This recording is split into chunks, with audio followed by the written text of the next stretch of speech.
Foundation.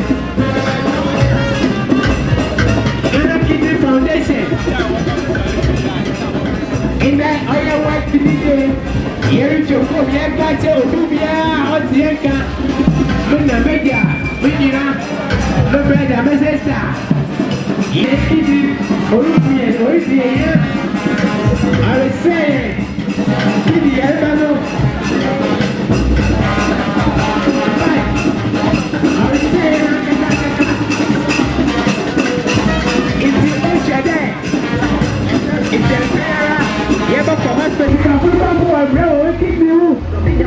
One treatment and a good talk, a do not a come, say, or say, why I come. Now, over here, there, it's a pair about checking. There's a checking policy over here. You want to a doodle. I don't want a copy of him. They say, I'm quiet as I did say, I am coming, on it today. What can you do? Yeah, but this is what I'm trying to mention.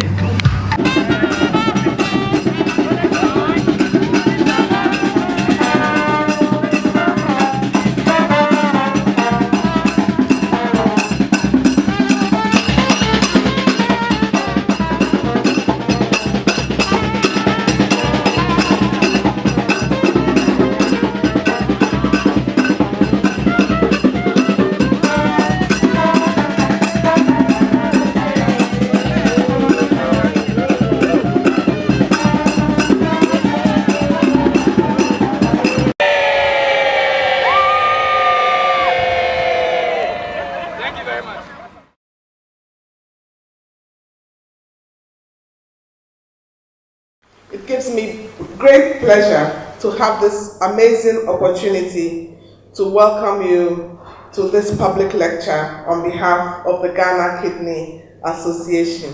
The theme for this year's the World Kidney Day celebrations is Kidney Health for Everyone, Everywhere.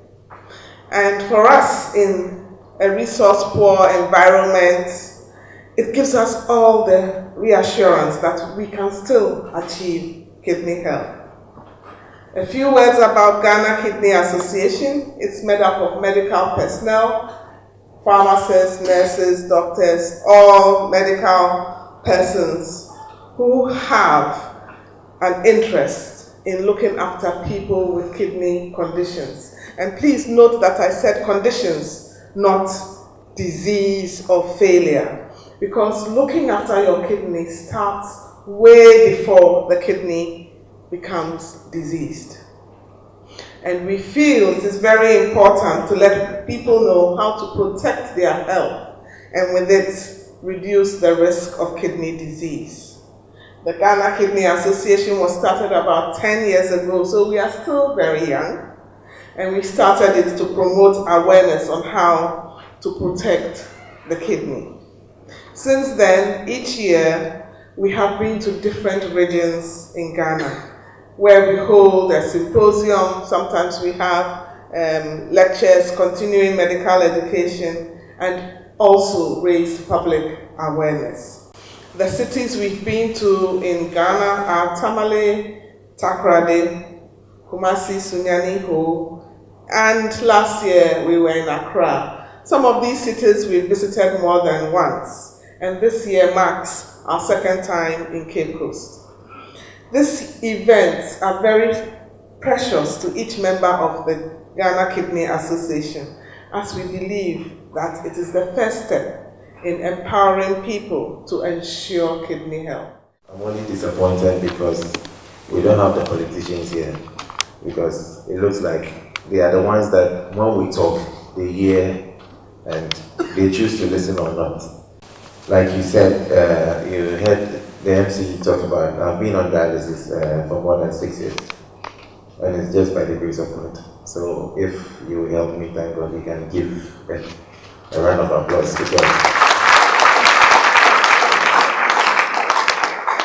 Again, I think that in all that Ghana as a country, we still have the best of human resource when it comes to health professionals. People think that we don't have the best of brains, but to tell you the truth, we have the best of doctors and nurses as well. That is why I wanted the politicians to be here. When we have the logistics, they can do better than we can imagine. Unfortunately, with kidney disease, it is very, very expensive to live with. Very expensive to manage. And you go to the hospitals, most of the time they don't have the very things to work with, and then even in a comfortable way. And again, most of these things are important, so you can imagine how cost comes in. Very expensive. Even in Cape Coast, at the Cape Coast Teaching Hospital, that is where they are charging the least, which is 190 cedis per session. Anytime you go to use the machine, that is 190 cedis. So you need that 3 times a week. Just do the calculation. And before you even start dialysis, you need to do what they call the pen cut or the catheter, which is also expensive, or you go and do the fistula, which is also expensive. Everything about it is expensive. And again, what I come to realize is that as a country, when we talk about health, sometimes we concentrate on certain things and then leave aspects. I realize that kidney disease also comes with mental aspect of mental health, because there are a lot of the people who have died not because they don't have money to foot the bills, but psychologically, when they are diagnosed, they just give up and they feel that that is all life gave them, and they've come to the end of the road. They just give up. Thankfully, not that I have gone to do any juju or magic. There are people who started and didn't even last. They didn't even last for a week, and they died and they are no more. But I would plead with the Ghana Kidney Association that we should make psychological or mental health, that aspect, we should make it key. There was one time I was having dialysis, and I think they had recruited just some new psychologists to come and work at the hospital. But the way they went about the counseling, I was on the bed and I was like, no, this is not what we need. The approach, at least they should even be giving some kind of tips. This is one thing that I will advocate, that at least we have psychologists working with the main doctors or nurses, that when you go to the hospital, they have a way of counseling you, and then even have a style, a way of talking to the person alone. I'm sure it is part of relieving the pain or making sure that the person is okay. Again, I think that all of us here can also contribute one way or the other. There are a lot of people who are dying, and if you can chill or have fun, sometimes think about even you yourself. If as a country we can have a fund, even a kidney fund, that everybody here can contribute to, even if it is one city. At least let's have it, just like the Heart Foundation, or there's a foundation to cater for the heart people. They have that fund, so anytime you have to go and do a heart surgery, there is some kind of subsidy. We want that fund established so that those suffering from the kidney disease can also have some subsidy and then go about that. And again, we know Kwalewu has done some transplants, but anytime it is going to be done, we have to import specialists or doctors from elsewhere to join.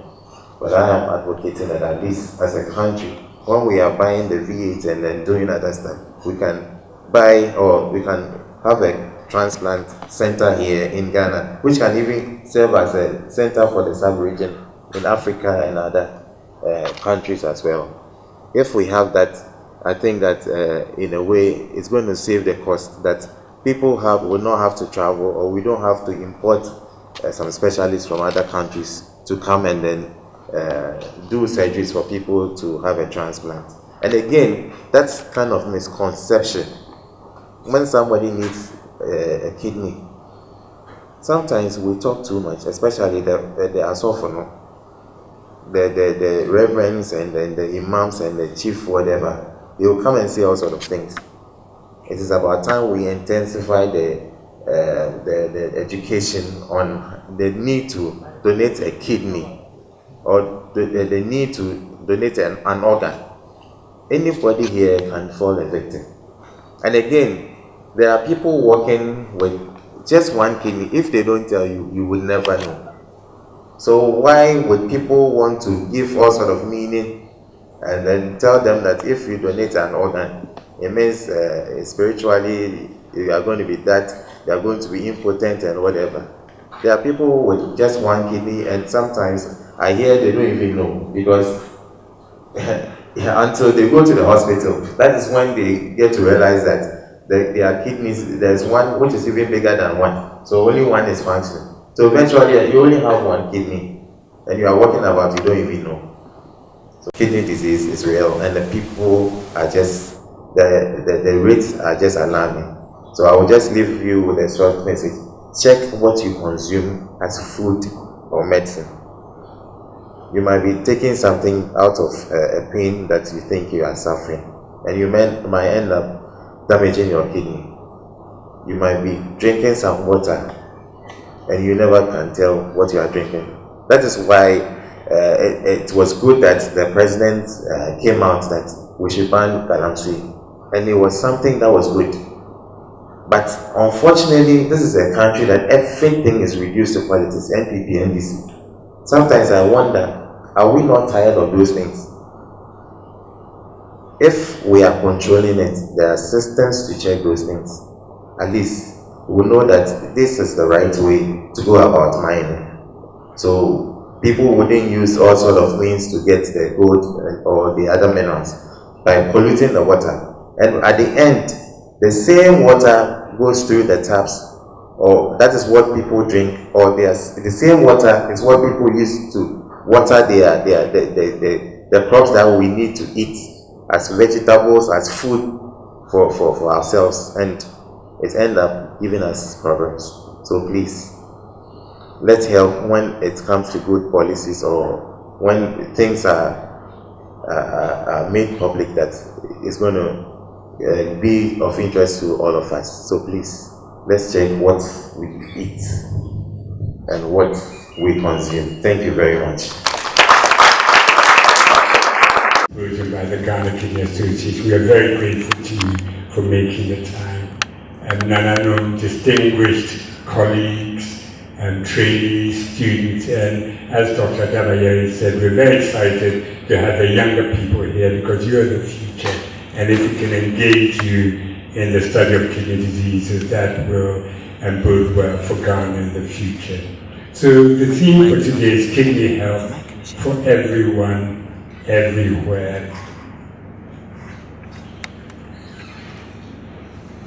And I'm giving this lecture on behalf of the Ghana Kidney Association, which, as Dr. Dabayeri said, was formed 10 years ago with a vision to try and help develop kidney services in Ghana. And I set myself a series of questions. I thought rather than just go through a whole load of information. So what is chronic kidney disease?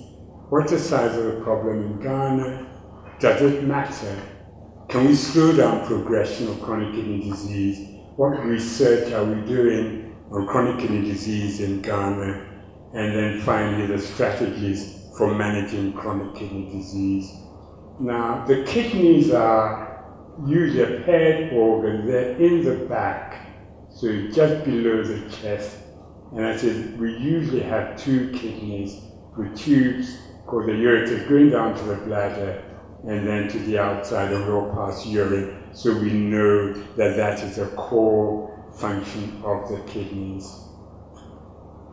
And what the kidneys do is that they remove toxins and excess water from our bloodstream. So they purify our bloodstream. They also control the blood pressure. They make red blood cells, and they make the bones stay strong.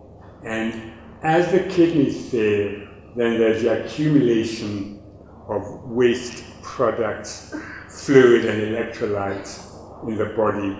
The blood pressure will go up, and the patient becomes anemic because they're not making red blood cells, and then eventually, without treatment, the individual dies. So the kidneys are critical organs that play very critical functions in keeping us well.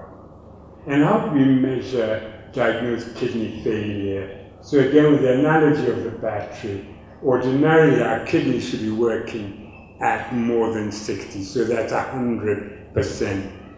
And as the kidneys become damaged, the proportion of kidney function deteriorates, but it's only when our kidney function, like the battery, as Dr. Elliott said, is less than 15%, that flags are raised and we start running into trouble. And we can detect kidney function by doing a simple test called the glomerular filtration rate, or in short, GFR. So what are the symptoms of chronic kidney disease? Again, we've heard that there are no symptoms until the disease is far advanced.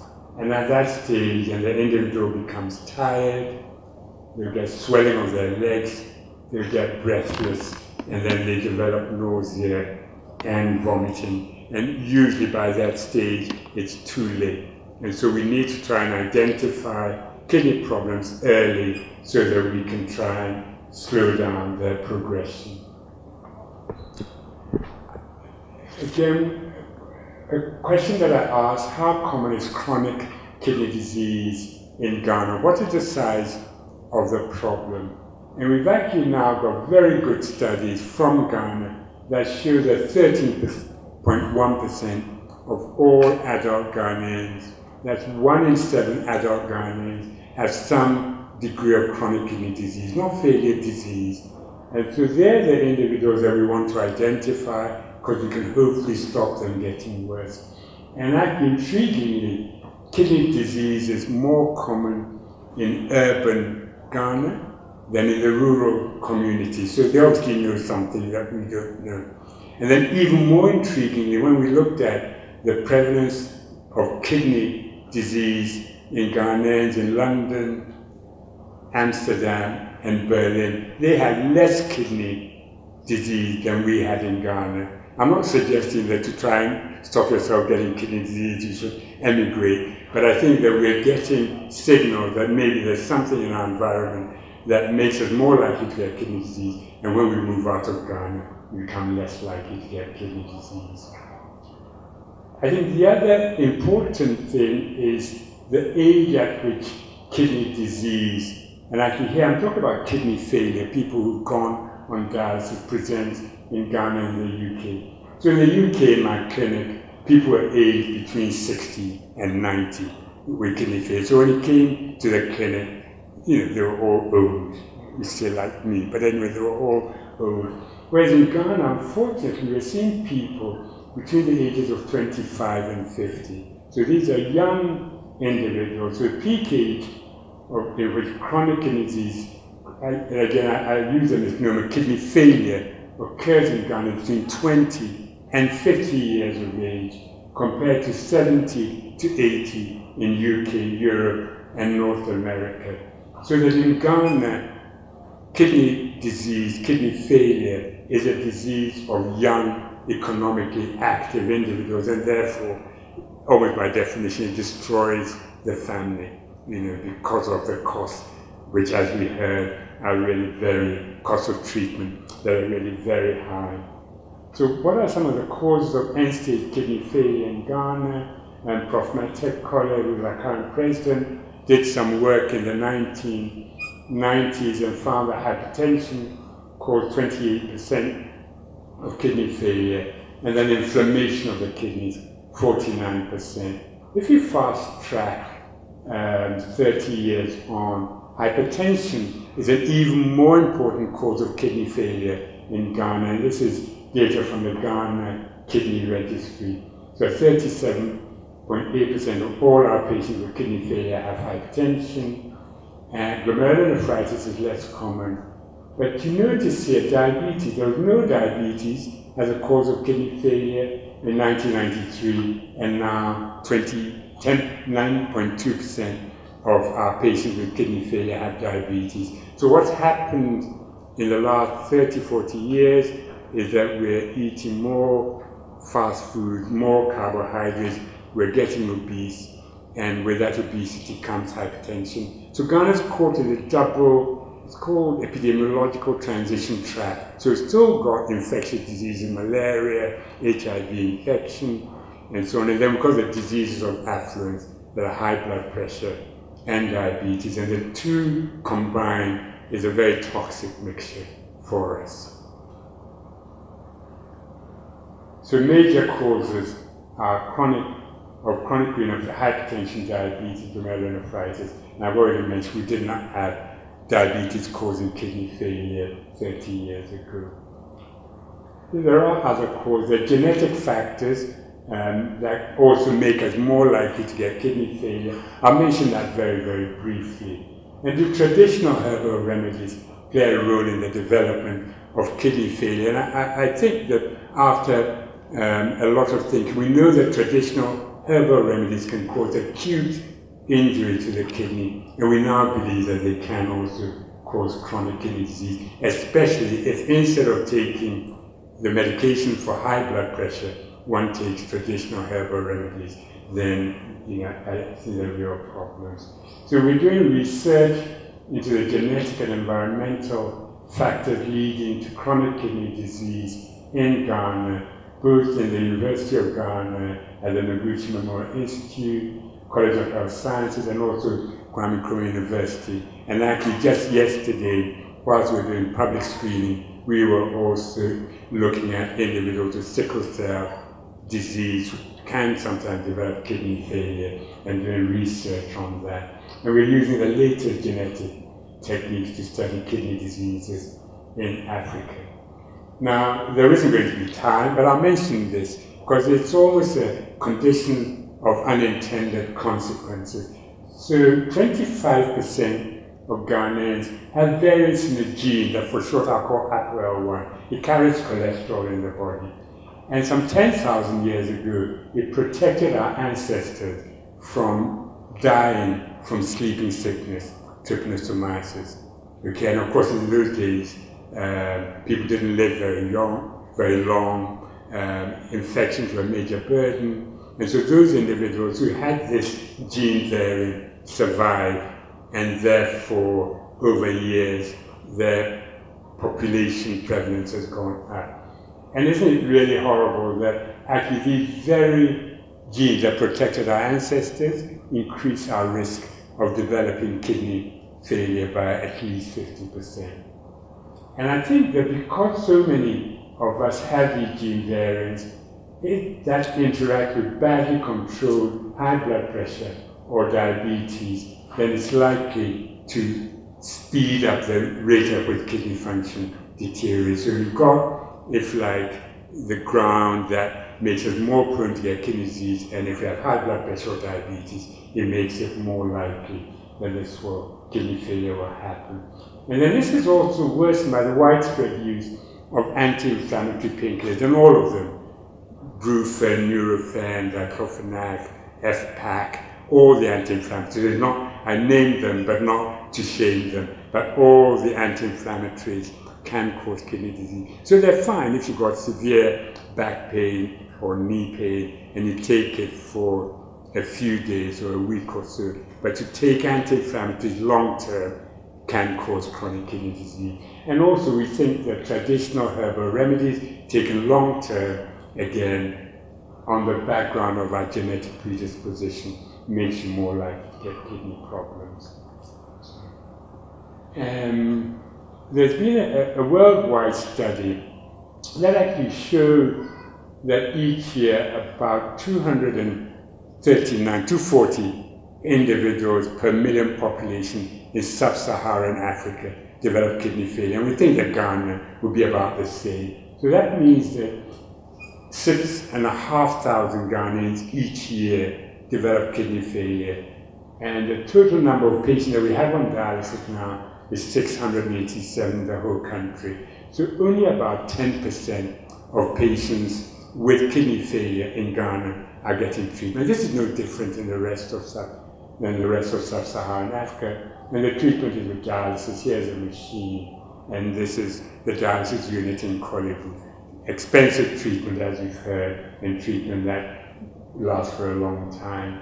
And if you look at the dialysis units in Ghana, the first was in Accra, actually followed by Cape Coast, that's had dialysis for a long time, Kumasi, more recently Ho, and Tamale.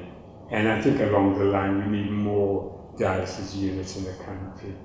So I'm coming to the end. So if we look at chronic kidney disease in Ghana, it's very expensive. We need to look at strategies for prevention. It's a huge burden of chronic kidney disease in Ghana, and we now estimate that kidney failure is about 3 to 4 times more common in Ghanaians than in European Americans. We need to find strategies to prevent progression. I've mentioned research, and today, the World Kidney Day celebrations, yesterday and today, is all about raising public awareness, doctors and nurses working with the public, so we can screen people for blood pressure, glucose, protein leak at health centers, and then treat with drugs, and in particular drugs called ACE inhibitors that slow down progression of kidney failure. We need to develop strategies to screen healthy subjects who have high blood pressure and diabetes for kidney disease. Because if we detect the kidney disease earlier, as I said, with the appropriate drugs and blood pressure control, we can slow progression of kidney failure. Again, we advocate that we should have national prevention strategies based on these treatment programs, so we screen people and then put them on treatment. And these drugs are all available on National Health Insurance Scheme. And we need to educate healthcare workers and encourage the community, as the last 2 days, to participate in protecting their health. So strategies, we advocate the development of a national screening program for chronic kidney disease, implementing treatment, training healthcare workers, and then developing community engagement strategies to educate the public about obesity, which leads to diabetes and then ultimately to chronic kidney disease, about reduction of salt in the diet. Too much salt increases the blood pressure and that can cause kidney disease, and then also the disease that arise from that. And these are some of the things that we started doing in the UK now in the 90s, so it's not that long ago, developing strong partnerships with the public so they can help themselves. We know that if your family member has kidney disease, you're more likely to have kidney failure. So are we telling our patients, tell your relative to get screened for kidney disease? And as I started getting interested in the public engagement in chronic kidney disease, when I had this patient, and she allowed me to use this, she's called Beverly May now, she was a teacher, came to my clinic one afternoon, I was really tired, and she had kidney failure, advanced kidney failure. And I said, of course, you shouldn't be surprised you have kidney failure. Your uncle is on dialysis with kidney failure, and you're black, and you're more likely to have kidney failure. And she's just torn me apart. So why didn't she know? Nobody had told her. She never had a chance to screen. And even though I was a hospital doctor, it was my responsibility to let the community know. And that's when we started the leaflets to actually engage the community about kidney disease, as is happening here yesterday, Cape Coast Town Hall with people. So the community, our people are keen to do things that improve their health, and as doctors, I think we've been slow in reaching out to them. This is again advocates, nurses, doctors advocating for kidney health. 9 years ago, this was at Makola Market, against screening. So the Ghana Kidney Association had been at the forefront of screening for kidney disease. And this is one slide that I put in, that actually we enabled our patients to go there and ask their doctor, the GP, the doctor, that my relative has kidney failure, am I at risk of getting this, or I have hypertension, am I at risk of getting this? Do my blood and urine test show signs of kidney disease?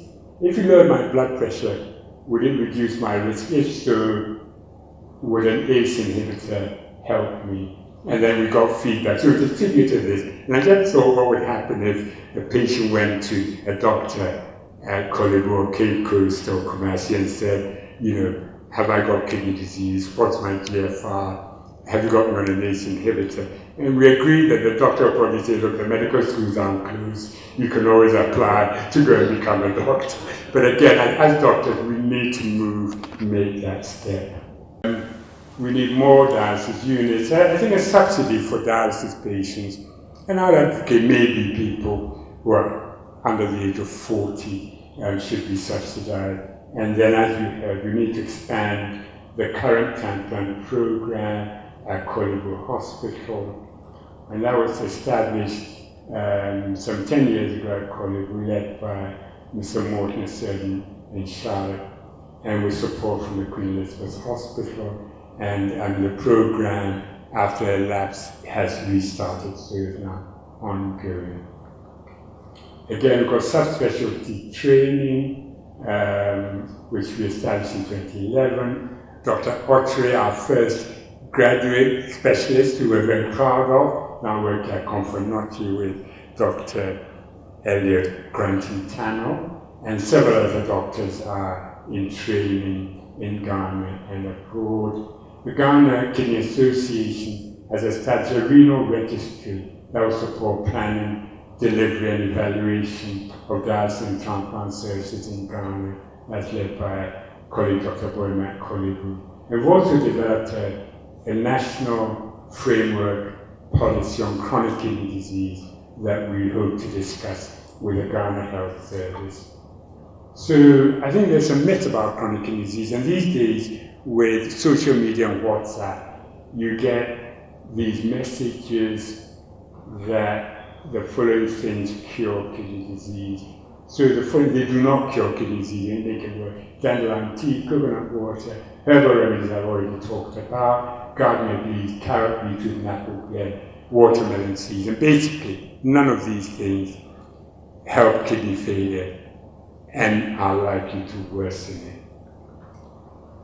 So in conclusion, I think I've gone over some of the cause and consequences of kidney failure. I think that if we implement strategies over the next few years to reduce the incidence and progression of diabetes, hypertension, causing kidney disease, this will have a huge impact on our life expectancy, quality of life, and also the cost to society in terms of patient suffering, and also the cost to healthcare payers, either NHIS or out-of-pocket payments. And I'd like to actually acknowledge, in addition to pharma, that Dr. Elliot Tannock mentioned, Roche, who have been supporting us. We've had an amazing group, First Sky Group, Sekutotsi, who've been supporting us at the dialysis unit, our patients in cash and in kind over the last 3-4 years. And I think showing us what Ghanaian entrepreneurs can do, and it's a great pleasure that I acknowledge the encouragement and support that they have given us.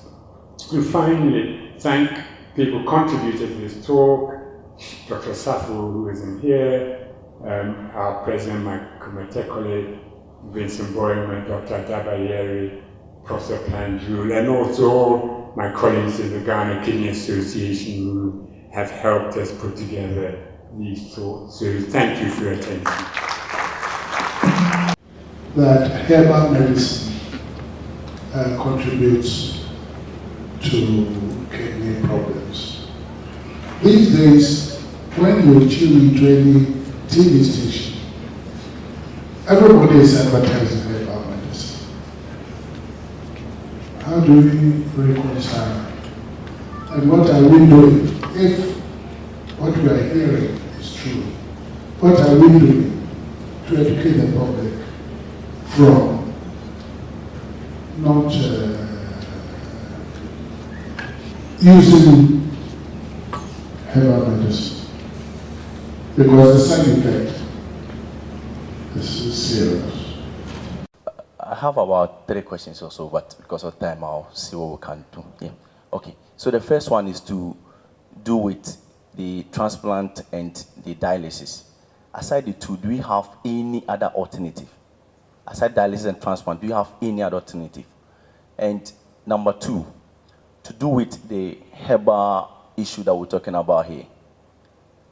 I asked myself, what is Ghana Kidney Association doing aside the data that Prof said they are trying to gather? Are we going to wait till we gather before we move on to see what they are doing? I asked this, my sister was diagnosed on 3rd December 2018. She died just on Monday. That is just 3 months, 8 days. What happened was, she happened to watch TV, and she saw this man come on TV that she can't do something about kidney. Once you have the failure, so you come to him, he can't save you. So he actually happened to go to him, and he charged a lot. He charges about 10,000 Ghana cedi. And before he starts, we need to pay half of that amount before he can. We gathered money from across board, loans here and there, just hoping that something can come out of it, because she said she saw it. And she started the treatment about, as I said, that was in December. As at that time, the glomerular filtration rate was around 6. And when she, 6. And when she started, I became a bit worried. So I requested that she go for a lab test. She did, and now it was reduced to 2. So I said, go back to that same man and ask and show what is going to be done. So don't worry, I've even saved the brother of our president, Nana Akufo-Addo, who happened to suffer from kidney. Nana Komia had a brother who was suffering from it. I saved him. Don't worry, things will happen. Monday, by close of day, I had a call that she's gone. and ask myself, what are we doing about it? Are we going to leave? Are we going to wait till we gather all data before we move in to do something about it? And last question too is to do with the diet issue that we'll talk about. We're talking about we being on diet and all that. I asked myself, for Ghanaians, what we're used to is our fufu, our banku, and our konkonte. Are we still continuing with it, or there are some specific that we need to look at so we can pay attention as to the things that we eat? And the last one, I said 3, but the last one, yes. With some of the lectures, I'm sure for all of us here, one way or the other, we're all literate. The red canker is happening out there. Canker is happening out there, as in the market women, those on. So what can we do so we get the information down there so they get to know what is happening? Start with the first question. How long can you live with kidney failure? I mean, it's difficult to be certain, but I would say maybe upwards of 3 months without dialysis that people can survive. And actually, again, intriguingly, Ghanaians are quite robust because we talk about somebody coming with a creatinine of 2,000. I've seen creatinines of 3,000. In the UK, when the creatinine was 600, they were vomiting and they were semi-conscious in white people, but Ghanaians seem to be stronger. So maybe up to 3 months you can survive before eventually die. I think the second question, I think you'll all join me in giving our condolences to the young man who's lost her sister. I think that aspect is difficult to challenge because I have patients who come, they need dialysis, but they say they know this person who has a medicine that will clean out your kidneys and improve things. Now, I can't, as a doctor, we haven't got the power to say you can't go. What do we do about people like that? Today I gave the list of all the things that I know can't cure your kidneys. It's a real challenge. I don't think we have the answer, and in a way we'll need the community to help us find the answer to these people who are charlatans, who prey on human suffering. And it's not just, I was going to talk about the church, and I said I wouldn't because I didn't want to be punished. But, there are pastors who pray for people with kidney failure for dialysis. And again, I think they do that wrongly and they take money from them. So these are challenges that as a society we'll have to deal with. Apart from dialysis and transplantation, there are no other treatments that will reduce kidney failure. And in terms of diet, I think our old diets were all right. It's just now that we're eating a lot more calories, a lot more rice, fast foods that make us obese and also can cause high blood pressure. So I hope I've addressed some of the issues that were raised. Son was on dialysis. Sometimes you go to the center as early as 1 a.m. to wait for dialysis at 8 o'clock. Because patients travel as far as from Elibo and other places to Cape Coast. Please, I want to know if there is any plan to set up dialysis center in other regions, like Western region, because it looks like they all depend on Cape Coast, and the patients are increasing. I do know is that it's not just about the machine. It's not. It's a whole system. And if you realize from the examples, it's mainly the teaching hospitals that have this capacity when it comes to public facilities. So I'm sure it's something that is being considered now. Like I told you that in the old policy, he also shared that we didn't even consider CKD, right? But in the new policy that is being drawn up, CKD is featuring strongly. I am not there right now, so I can't speak to what they have discussed. But then the GKA has a comprehensive policy. And this is the time when they can influence the new policy that is going to be implemented. And I think it's a laudable suggestion you've given, and we should take it on. Thank you. And for giving us an insight into life on dialysis or life with chronic kidney disease. As you said, people don't want the public to know what they are going through. But I also think that when we have discussions amongst patients, it also helps reduce the stress, because you can speak the language more. You understand the day-to-day living. And as the representative from Ghana Health Service has explained, our greatest problem is manpower.